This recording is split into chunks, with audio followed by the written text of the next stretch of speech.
Hello friends, welcome back to my channel. আশা করি সকালে ভালো আছো, আমিও ভালো আছি। চলে আসলাম নতুন কোনো রেসিপির সাথে। তো রেসিপিটা করব আমি তালের বড়া। তো এক সপ্তাহ ধরে ভাবছি তালের বড়া করব, কিন্তু হয়ে উঠছে না। নুন আনতে পান্তা পুরাচ্ছে, যেরকম একটা শব্দ রয়েছে। তো দেখো কি হয়েছে কাণ্ডটা। তাল নিয়ে এসছে, নারকেল নিয়ে এসছে, কিন্তু কলা পাচ্ছিল না। 4-5 দিন হয়ে গেছে তাল আর নারকেল এনে রেখে দিয়েছে, অথচ কলার জন্য আমি করতে পারছি না। তো ফাইনালি কলা ছাড়াই আমি বড়াটা তৈরি করব। তো নারকেলটাও না কেটে দেখে কুড়ানোর সময় নারকেলের মালা আর নারকেলটা পুরো আলাদা হয়ে গেল। কুড়াতেও খুব অসুবিধা হচ্ছিলো। তা যাই হোক, একটু আস্তে আস্তে করে কুড়িয়ে দেখো কেমন হয়ে রয়েছে। তো যাই হোক, সবারই দাঁত রয়েছে, খেতে অসুবিধা হবে না সেই ভরসাতে নারকেল এইভাবেই কুড়িয়ে দিয়ে দিলাম। আর কী দিলাম দেখো, দিলাম ময়দা, চিনি, সুজি, আর কিন্তু কিছুই দিলাম না, সামান্য নুন দিয়েছি। কলা ছাড়া বড়া কোনো দিনই করিনি, ফার্স্ট টাইম খাচ্ছি। তোমরা কি খেয়েছো কোনো দিন? কমেন্টে অবশ্যই জানাবে। ভিডিওটা স্কিপ না করে পুরো ভিডিওটা দেখবে, আর যদি ভালো লাগে বন্ধুদের মধ্যে শেয়ার করে দিও। তো দেখো, আমি মেখে 10 মিনিট রেখে দিয়েছিলাম ঢাকা দিয়ে, যাতে চিনিটা একটু গলতে সুবিধা হয়। তার জন্য আমি 10 মিনিট ঢাকা দিয়ে রেখেছিলাম। তারপর এসে অন্য কাজ করছিলাম। এসে এবার গ্যাসটা ধরিয়ে দিলাম। কড়াইতে তেল দিয়ে দিয়েছি একটু বেশি পরিমাণে। তারপর তেলটা মিডিয়াম গরম হতে না হতে আমি এগুলো দিয়ে দিচ্ছি। বেশি গরম হয়ে যাওয়ার পরে দিলে না, এক পাশ হতে মানে দিতেই আমার অন্যগুলো বেশ লাল করা হয়ে যাবে। তার জন্য আমি গ্যাসটা মিডিয়াম আঁচে বসিয়ে তারপর আমি এগুলো দিচ্ছি। আর তোমরা কেমন করে বড়াটা তেলের মধ্যে ছাড়ো, আমার মতো এরকম স্টাইলে ছাড়ো কিনা কমেন্টে জানাবে। আর তোমরা যদি এইভাবে না ছেড়ে থাকো, অবশ্যই একবার ট্রাই করো, দেখবে কী সুন্দর গোল গোল বেশ হয়, বেশি একটা মানে বেঁকাতাড়া হয় না। সেই কারণে আমি এইভাবেই দিই। তো এটা এইভাবে আমাকে শিখিয়েছে একজন, সেটা তোমাদের সাথে অবশ্যই শেয়ার করব। বিয়ের পরে যখন ফার্স্ট টাইম আমি বড়া করতে গেছি, বড়া করতে পারছিলাম না, তখন আমার সেজদি ছিল পাশে, সেজদিকে ডেকে নিয়েছিলাম। সেজদি আমাকে এইভাবে দেওয়াটা শিখিয়েছিল। পুরো বড়াটাই দিদি আমাকে করাটা শিখিয়েছে।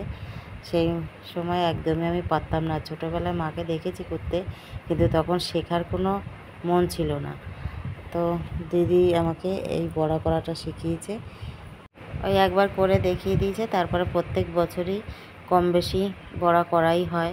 তো এই 2-4 বছর হয়ে গেল করা হয় না, মানে একটার পর একটা অসুবিধা যাচ্ছিলো বলে। আর আমার শ্বশুর খেতে খুব ভালোবাসতো, তো শ্বশুর তো এখন আর নেই, সেই কারণে বেশ 2-3 বছরই এখন তালের বড়াটা করা হয় না। তো এবছর ছেলে মেয়ে বায়না করছে দেখে সব কিছু রেডি করতেও দেখো সব কিছু পারলাম না। এই একটা জিনিসের জন্য কয়েকদিন ধরে আটকে বসে আছি। তো দেখো, অনেকগুলো বড়াই আমি একবারে দিয়ে দিলাম। এই কড়াইতে দিয়েছি যার জন্য 2-3 বারে একবারে আমি করে উঠতে পারবো। আর ছোটো কড়াইতে দিলে না বেশ অনেকটা টাইম লাগবে, তার জন্যই ননস্টিকের কড়াইতে তেলটাও কম টানে। বেশ ভালোই হয়েছে। এই কড়াইতে দিয়ে আস্তে আস্তে বসে করে নিলাম। বেশিক্ষণ বসতেও হলো না, আমি তো জানো আমার একটু অসুবিধাই আছে। তো আমার এই ভিডিও তোমাদের কেমন লাগলো কমেন্ট করে অবশ্যই জানাবে।